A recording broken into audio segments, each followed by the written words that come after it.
Pemilu 1955 merupakan pemilu pertama di Indonesia yang diselenggarakan pada masa pemerintahan Kabinet Burhanuddin Harahap. Hakikatnya, melalui maklumat 3 November, pemilu sudah ditetapkan pada Januari 1946.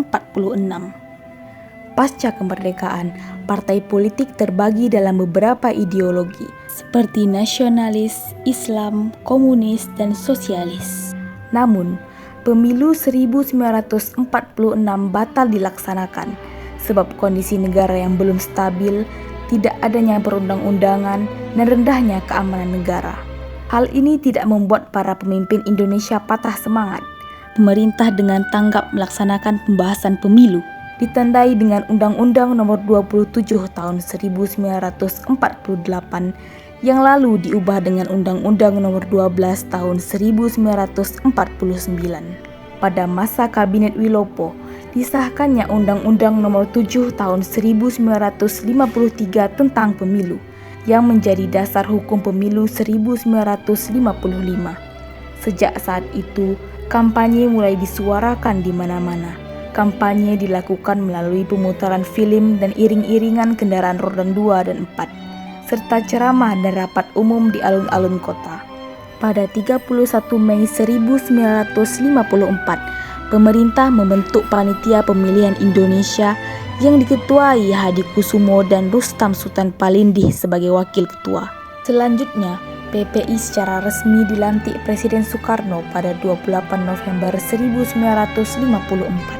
Sebanyak 39 juta rakyat Indonesia memberikan suaranya melalui kotak-kotak suara yang telah disediakan PPI.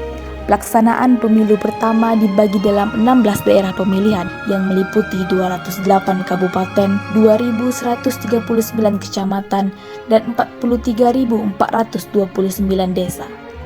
PPI menetapkan pemilu dilaksanakan dalam 2 tahap, yaitu pada 29 September untuk memilih anggota DPR dan pada 15 Desember untuk memilih anggota konstituante.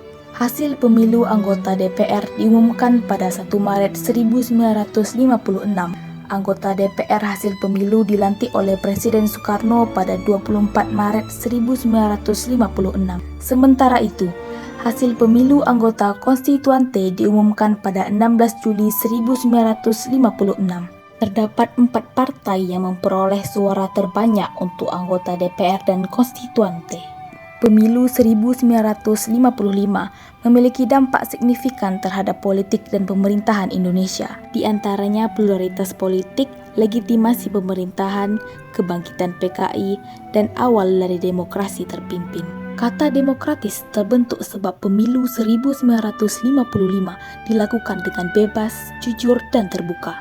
Ini membentuk lanskap politik Indonesia di era awal kemerdekaan.